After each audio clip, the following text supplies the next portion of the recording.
GR आणि मसुद्यामधील फरक कळतो का? फरक कळत नसेल तर मंत्री कशाला राहतो? मनोज जरांगे पाटील यांनी असं म्हणत भुजबळांवरती हल्लाबोल केलाय। GR रद्द झाल्यास मंडल कमिशन चॅलेंज करणार असं देखील मनोज जरांगे पाटील यांनी म्हटलंय। तर असं म्हणत जरांगे पाटील यांनी भुजबळांना इशाराच दिलाय।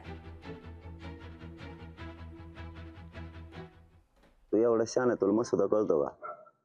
2001 च्या कायद्यानुसार सगळ्यांना आरक्षण दिलेलं आहे।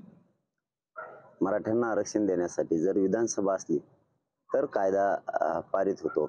जर विधानसभा सुरू नसली तर राजपत्रित अधिसूचना काढावी लागते। त्याचंच अधिवेशन आल्याच्या नंतर कायद्यात रूपांतर होऊन अंमलबजावणी होत असते। एवढं तुला कळत नाही? काय मंत्री राहतो रे? त्याला कोणी सांगितलं? त्याला कळून जायचं एखादी टपकून असं विचार करून दे। त्याला एवढं बी कळत नाही का मंत्री राहिलाय? गुलाल कशाचा उधळलाय काय? 75 वर्षात कायदा बनत नव्हता। 2001 च्या कायद्यात घुसायसाठी मराठी ताकदीने गेलेत, घुसलेत। तो असंच म्हण, मागच्या दारातून आले पुढच्या दारातून आले। तुला दार कोणचं असतं ना, तो आता माग पडद्या मागून तो चॅलेंज करायला लावलाय ना। नुसतं आदेश कॅन्सल होऊन दे, तो मंडल कमिशनच चॅलेंज करतो। मग कळण तुला मागचं दार पुढचं दार कसलं असतं। लोकशाही मराठी ऐका, पहा, जागरूक रहा।